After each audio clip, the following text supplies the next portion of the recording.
Ben wanted to collect data related to his class schedule, which involved the subject, that is, which subject is taught in which period on what day. So he made a list. Now the list looked something like this. So on Monday, first period, it was English. On Monday, second period, it was science.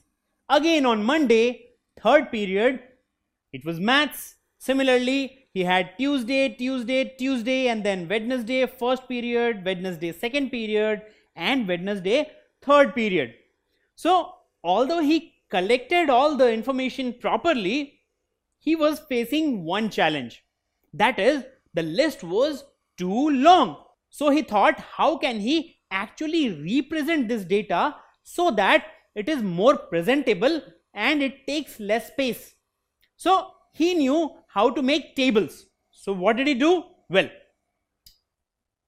so he divided the page, the sheet, into two parts, that is, two columns, and he wrote the data accordingly. Now, do you see any difference? Well, it is a bit more organized, but still it is very long. So you have days, and then you have periods, and then you have subjects. Now what do we understand from this? Well, two columns are not enough for this.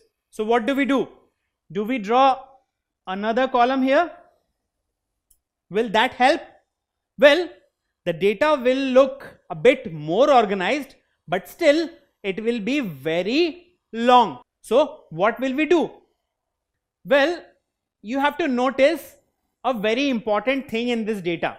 That is, this data has three important parts: days, periods, and subjects. Now, if you see, the days are repeating in this list. So you have Monday, Monday, Monday, and then Tuesday, Tuesday, Tuesday, and then Wednesday, Wednesday, Wednesday. And similarly, on Monday, first period, Monday, second period, Monday, third period. Again you have on Tuesday, first period, second period, third period. Again on Wednesday, first period, second period, third period. So what is happening? Well, these two things are actually repeating. So on the basis of this, we will have to make a different table, because our main target will be that we should not repeat these values again and again. Only then we will be able to make a much smaller and much easier to understand table. So how can we actually represent this data? Well, we can represent this data in a much better manner by using this table. Now, what is the purpose of using this table? Well, what do you notice here? Well, as I had mentioned, you have days which are repeating 3 times, isn't it? Similarly, even the periods are repeating 3 times.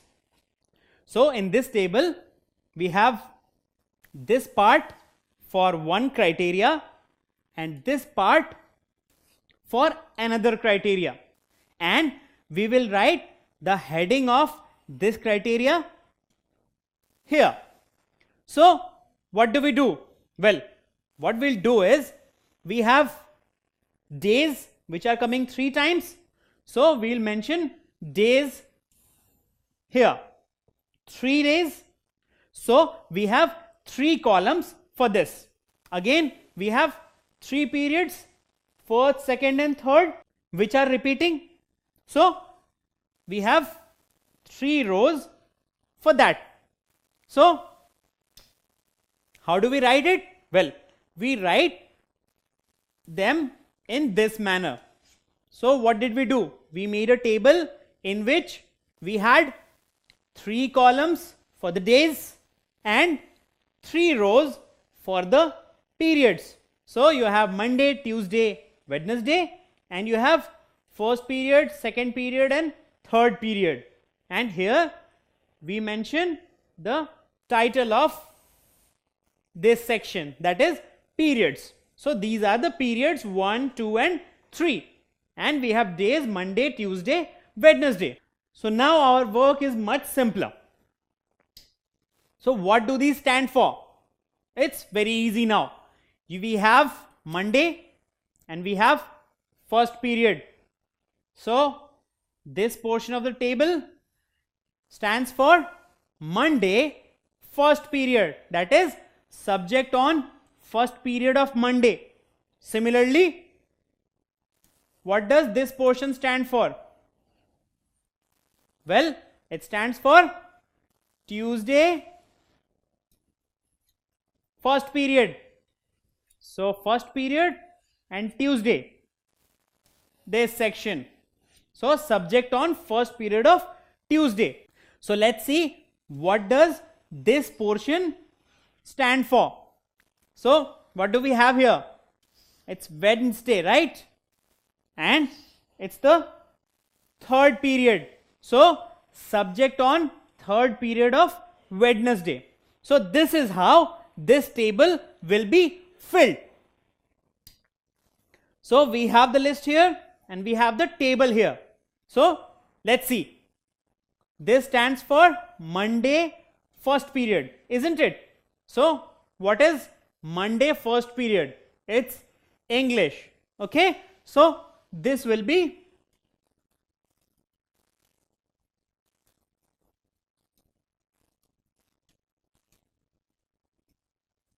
English. Similarly, Monday second period, this one, that will be filled as science. Similarly, Monday third period, this portion, that will be maths, and so on. So this is how it will be filled. So now do you think that the data has been presented in a much easier, simpler and more presentable manner? Definitely. So now the table is much smaller than the previous one and it is definitely better represented. So if you want to find that any particular subject is taught on which day, in which period, you can easily find from this table. So let's find out some information related to this. So which subject is taught in the second period on Tuesday? So you need to find out subject in the second period on Tuesday. So this is second period and here is Tuesday.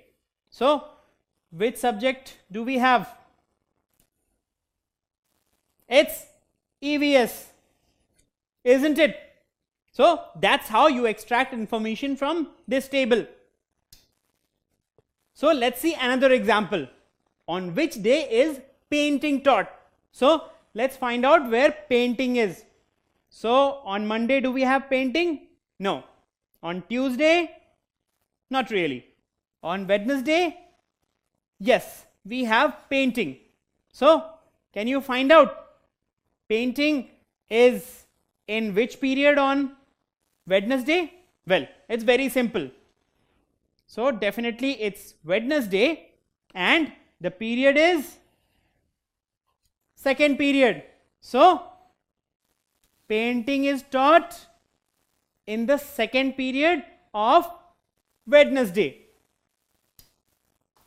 Now, how many classes of English are there in the routine?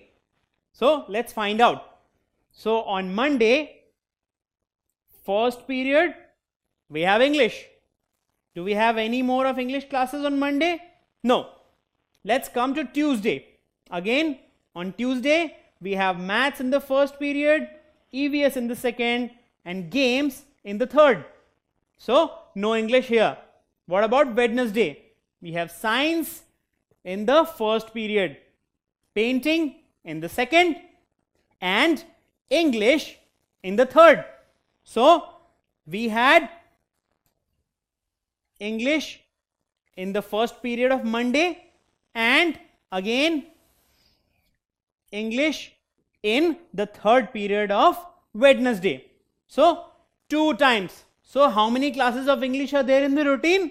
Well, 2 classes of English, and we were able to identify this information by interpreting this table. Now, can you tell me how many classes of EVS are there in the routine? So try to find out. Well, it's very easy in the case of this table because the entire data is very well represented. So where do we have EVS here? We can directly point out EVS is here, which is Tuesday, second period, and that's the only time you have EVS in the routine, isn't it? You can clearly see. So it's very easy to find information in this type of table. So we have only one class of EVS in the routine. So if we have lot of information, we can represent it in a simple way by using tables, and we can have number of rows and columns according to the amount of data we have. So in our example, we had days repeating 3 times and periods repeating 3 times. So we had 3 columns dedicated to days and 3 rows dedicated to periods. So that's how we created the table. If you have more data, that is more number of repeats, then you can have more number of rows and columns according to your data. And in this way, your data will be represented in a much presentable and much easier to understand manner. Don't forget to subscribe to our channel. You can also register for free at deltastep.com to get all learning resources as per ICSE, CBSE, IB, Cambridge or any other curriculum.